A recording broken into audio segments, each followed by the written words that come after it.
Hi everybody, it's Katina again, and I'm gonna back up. I was gonna jump in and I was gonna show you my blogging calendar and my system of blogging, what to blog, when to blog, how to blog. But I think I'm gonna back up, and now that we've talked about branding and you have a good idea of, or maybe you have a good idea of the direction to go, I thought I would actually start talking about some items on your blog. And then please, please, please share your feedback with me so I know if I'm covering everything that you need to know, okay, or everything that you're desiring to know. So let's start out by me trying to get rid of this glare up here. Hold on. Okay, that is a little bit better. Okay, so I'm gonna go over what I have on my blog and what I think is important or a good idea to include on your blog. Now, I'm going to start this off by saying two things. First, I am a fan of things that are real simple. I don't like a lot of clutter. When I personally go to blogs, I do not like blogs that are cluttered up with a ton of different stuff or a ton of different images or icons, or I like to call it nonsense. Okay. So that's my opinion. And I just want to start off by saying that. So when I'm showing you around as to what I think is good to include on your blog, I'm going to use two blogs. I'm going to use my blog and I'm going to use Wendy Cranford's blog. And I'm using her blog because I'm very, very familiar with her blog. First of all, I'm on there all the time. Several times a week, I'm on her blog. And then two, I kind of know the ins and outs of her blog. So I feel like I'm comfortable talking about it. So that's the first thing. And then the second thing is you really have to find whatever it is that whoever you are. So I have some stuff on here about my craft room. I love to organize and I love to decorate, and that is a huge part of who I am. So I have that on here. I am by no means, and am I telling you that these are the things that you have to have on a blog if you're going to blog, okay? You really have to find what you like, what you're into, what you're passionate about, and then include those items on your blog. And then I also am going to say right here, Rome was not built overnight, okay? And what you see on my blog is progress of 4+ years. So don't feel like okay, now you have a blog started and now overnight it has to look this way, or it has to look perfect, or it has to have all these items, because that's not what I'm saying at all. I'm going to give you some suggestions of what are the best things to put on your blog and where to place them based on how I feel. If you don't want to do that, then don't do that, okay? So that's kind of my disclaimer. All right. So let's jump in. So once you get your blog set up and you have your basic blog and you have your template, you have, the basics down.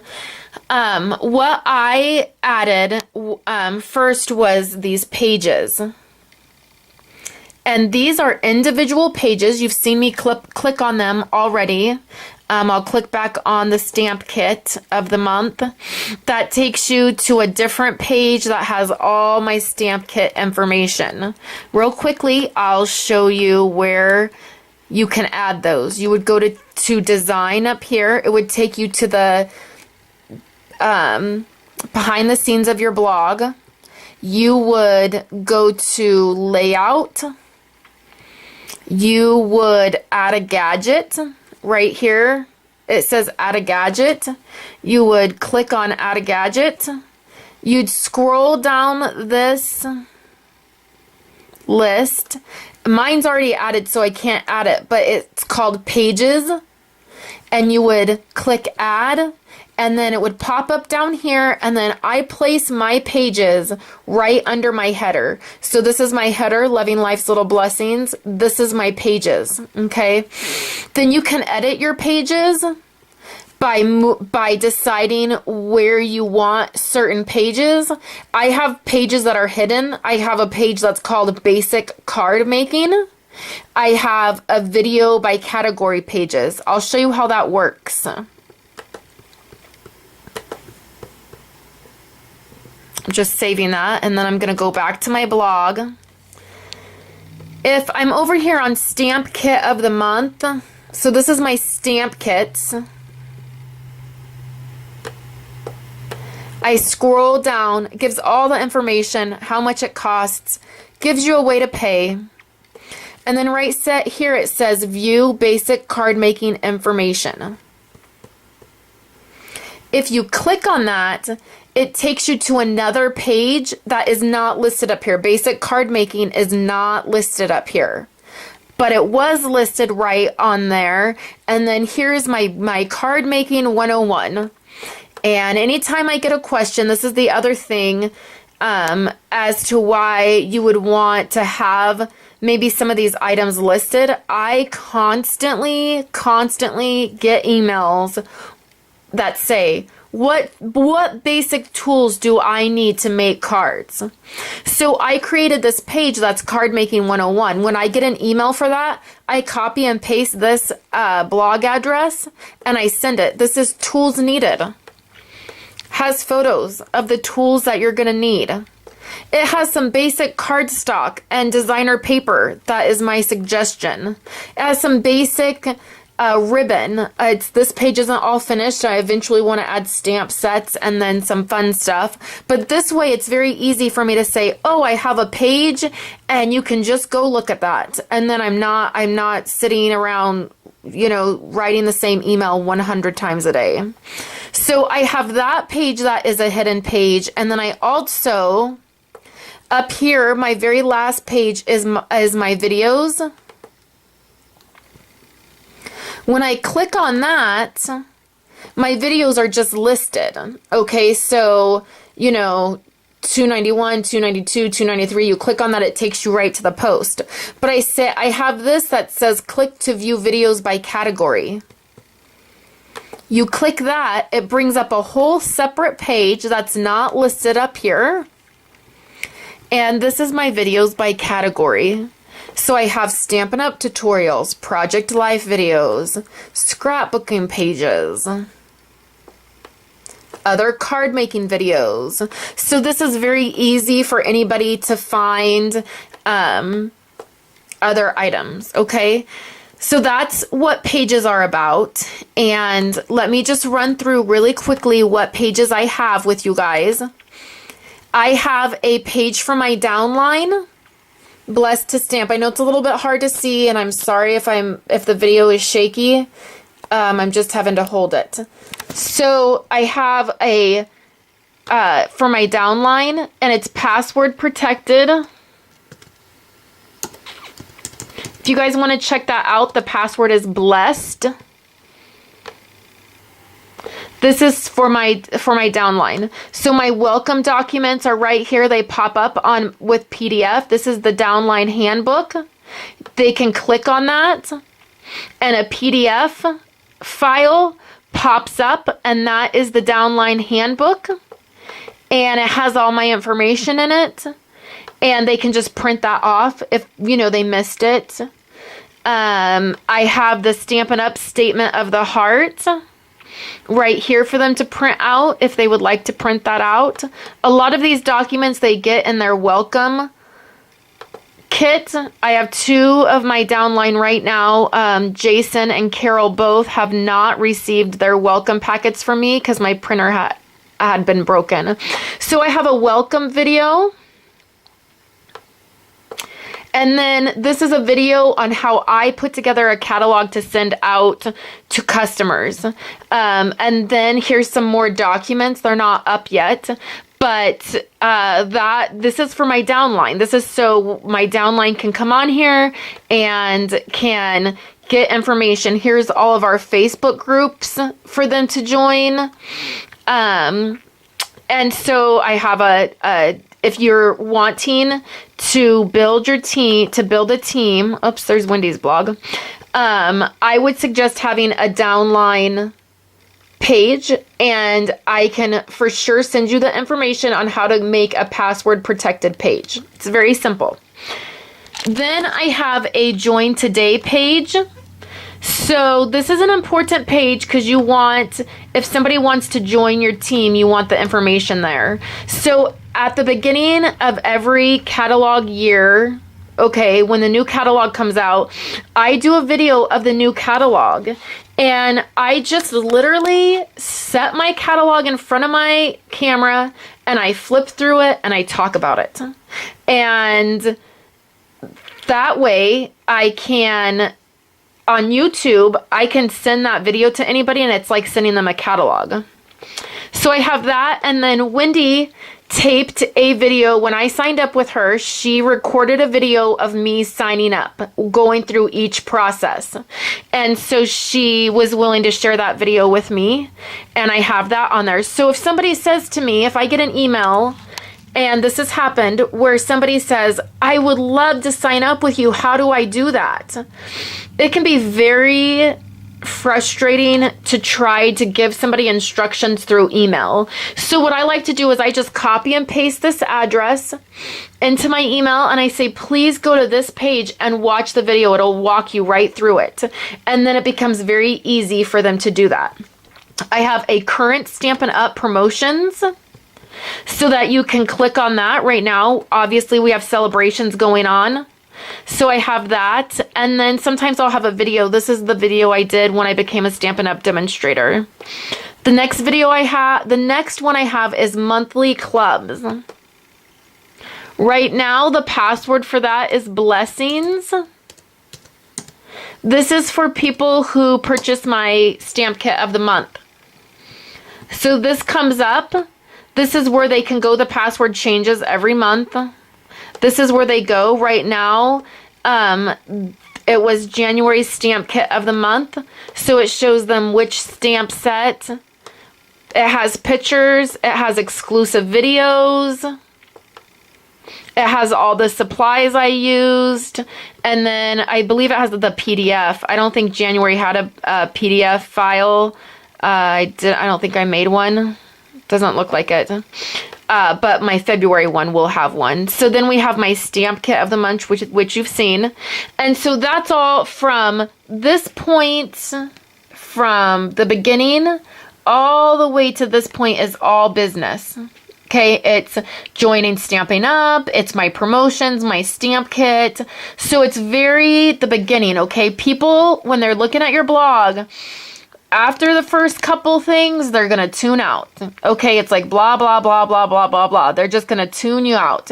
So you want all your important stuff right in the beginning. To me, the most important thing is for people to join my team. I want to build my downline. I want to build my team. So that is right after my team page, okay? And then the next important thing to me is what Stampin' Up, what promotions are going on with Stampin' Up right now. Then the next important thing is my monthly clubs and my kits. So all my fun stuff is sort of at the end here. So I have 3 pages left. One is my craft room. One is my favorite Stampin' Up! Products, and then one is my video. I know when I go to a blog and they have videos, I want to be able to go to a page that just has their videos listed. And so that's why I have this, because I personally look for that when I go to a blog. So I wanted that on my blog. My favorite Stampin' Up! Product, I'll talk about this one a little tiny bit.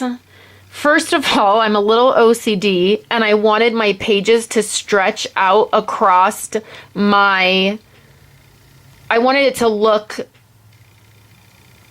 organized. So I purposely wanted the exact amount of pages to fill the whole line. So I added this favorite Stampin' Up! Product kind of as an afterthought, but it's really, really worked out that I have done so, because I get a ton of questions about these certain things. So right now what's up is Firm Foam ink pads. I love our new ink pads. Love them, love them, love them. I love our designer series paper that comes in the stacks for each of our color families. And so that's what 2 products are up right now. And I send people to this page constantly. So real quick, I'm just going to go over to Wendy's blog. I'm hoping I'm not running out of time here. Wendy's blog, she has pages too, and they are like, she has a Paper Pumpkin Club tab because specifically that's something that she's doing. She's offering to her customers. She wants to be able to say, go to my blog, go to the page that has this, that has all the information. And then she does current classes. She locally teaches classes. So she has a current classes tab. And I'm sure you can go on this tab and find out what are current classes. So it has her information about, this was her last one, her chalkboard project, her celebration kickoff, what it includes. There's a photo of it. This is her next one coming up. So that's the difference, is whatever you have going on is what your pages are going to be. But she has a contact page. This is her join page, get 20% off. She just worded it a little bit different. She has a current promotions page. So she has some basic Stampin' Up! Information on there. So now let's just really quickly talk about, I used to have a lot of stuff on my sidebars, okay? And the thing is that you want to make sure you don't have a lot going on your sidebars, a lot of extra pictures and stuff, because it will make your page load slower. The more information you have, the more pictures you have, the slower your page is going to load. So I try to keep it very, very basic. Right now I have the celebrations up here, and this goes to the celebration flyer, this PDF. So when you click on that celebration, and I just have just real quick, spend $50, get items for free, click here and see them. This side is all regarding Stampin' Up! So I have my little about me, which is usually at the very top. And then I have Stampin' Up! Catalogs. I use this image. I don't know off the top of my head where you get this, but it's real easy to get, and I can give you the information, but I like everything to look the same. So I use this so that people know if you click here, you can see the catalog, so that it's very clear. You can just use the front of the catalog images and put them up there, and that's fine as well. I have a sign up for Paper Pumpkin. I have my stamp kit of the month. I have my paper kits that are up right now, and then I have a shop with me. On this side over here, on the other side, very simply, I have my button, which isn't necessary to have. Mine will probably come off soon, honestly, just to be honest. Then I have follow me and get updates. And this is important. You want to be able to point people other places. So I have follow me here. This is where you can join my site. I have my Google Plus, where you can join so people know they can do that. I have a follow by email. I have all my little icons, my Facebook, my Twitter, my Google Plus, my YouTube, my Pinterest, and my Instagram. Then I have my contact information, and then I have other projects, and this is your labels section. That's what it's called under your gadgets, labels. And this way, if you want to know about Project Life, you can click on that. It'll take you to all the posts about Project Life. And then that I have a Project Life blog, which is for my scrapbooking, which I have right there, but that is it. And I have my copyright information at the very bottom. And the other thing, huge suggestion, is you only have 5 to 7 days worth of posts up on your blog. Don't have 10 or 12. You don't want your blog to take forever to load. So that's kind of the tour of my blog, what I have on there and why. So I'm going to go ahead and wrap it up for this week. And next week, we're going to dive right into what to blog, when to blog, and how to get a good system, like a good handle on that so it doesn't feel so overwhelming. So again, please send me your feedback, questions, comments, anything like that, so I know we're going in the right direction. And if you need me to cover more stuff, if there is more that needs to be covered, I will cover it. Okay. So thank you guys so much for allowing me to do this. I'm really enjoying it and really enjoying looking at everybody's blogs. So I will catch you next week with week 3 of blogging.